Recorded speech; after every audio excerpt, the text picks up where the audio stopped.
BoxingShow.tv fans, welcome back to another show. I am so happy because I'm with here, my co-host here, Costa. How you doing, Costa? Alonzo, I'm great. How are you? I'm great. And you know why I'm happy? I have only one thing to say. It's almost time. Floyd Mayweather and Juan Manuel Marquez, should I say. The time has come. It's almost here. Wow, I'm excited. Like I've been just building it up. And I can't wait for this fight to happen. You know what? The return of Floyd Mayweather Jr. It's all I've been talking about for months, and finally it's here. I'm excited. It's here. What? A couple more weeks? Yeah, September 19th, 2009.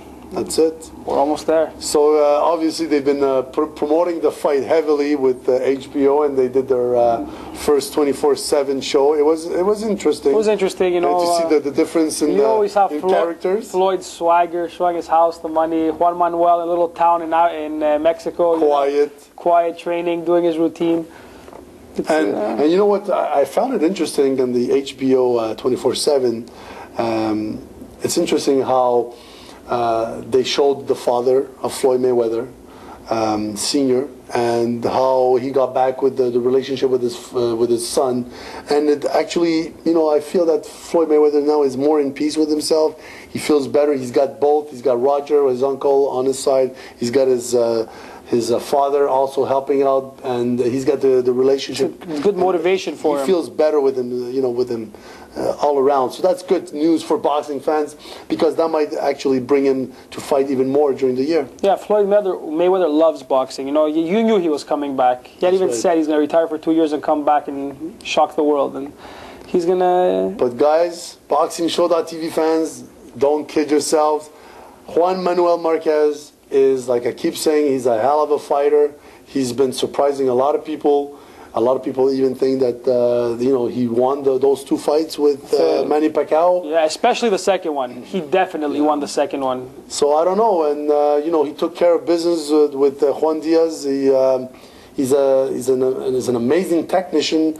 And he's a great counterpuncher. He starts slow sometimes, but he always picks up the pace after the fourth round. And he's a smart boxer, and that's what you need against Floyd Mayweather. You need to be extremely smart. Very smart. You know what? He's never lost by knockout. Marquez is no pushover. You know, some people criticize Floyd for fighting a smaller guy, but you know what? He had to gain 8-9 pounds for the fight. Right. Floyd Mayweather's going down to 144 too, a few less pounds.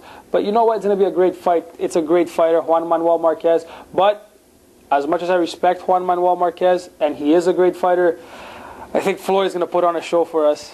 Yeah, you know what? I mean, the weight issue, I don't think it's really going to be a weight issue, because at the same time... Floyd always stayed in shape, even when he wasn't boxing. Of course, but I'm talking about as far as the speed is concerned. I think it's going to help Marquez, because, you know... Yeah, he's going to come in bigger. He's coming up in weight, so the speed is still, I think, is still going to be there. Yeah, because he won't have to make weight. His punches are going to have a bit more pop in them. You know, he's going to be a bit more powerful.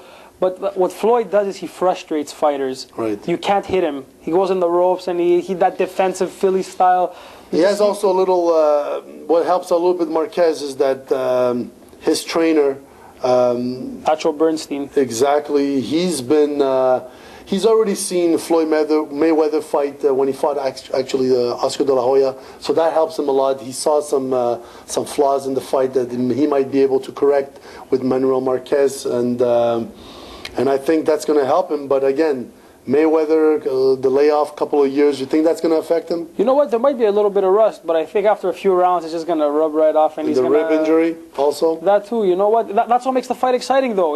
We don't know. It wouldn't be exciting if it was Floyd coming back to fight Stevie Forbes, you know. There's always that element of where, you know, you cannot be 100% sure. But obviously, I think Costa and I are agreeing on this one. Floyd Mayweather should be able to handle the business.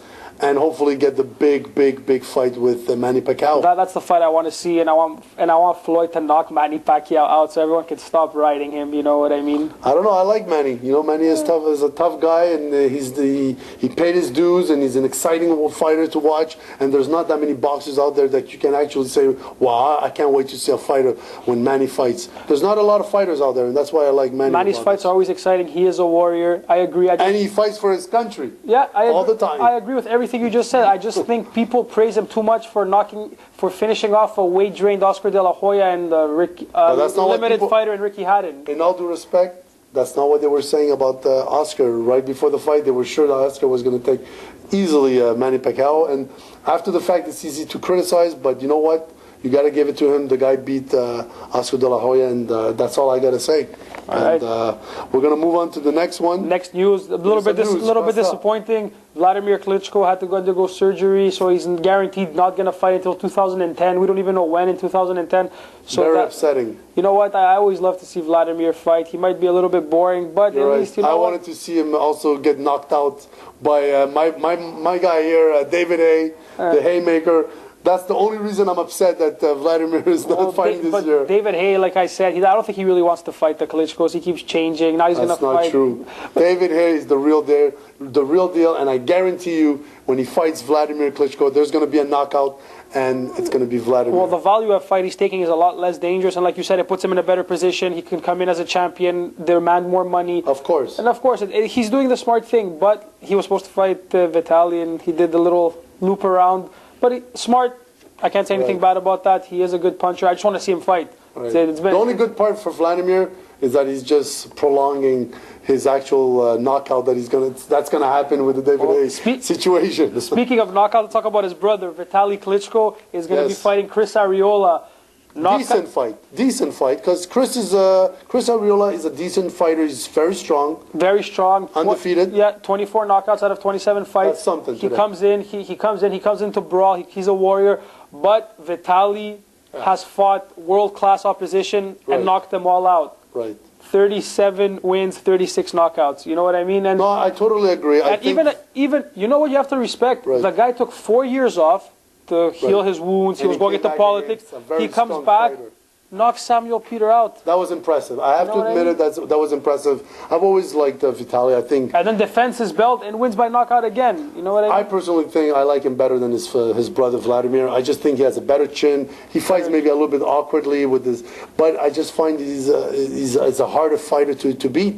And Chris Arreola, don't get me wrong, he's got a lot of power. He's gonna come in. He has a lot of heart. He's gonna try to go for the knockout. But unfortunately, I think he's going to get countered and get knocked out. And he truly wants to be the first Mexican heavyweight champion. That's important. That might give him a lot of motivation, but enough to beat Vitali? I don't think so. I say Vitali by knockout.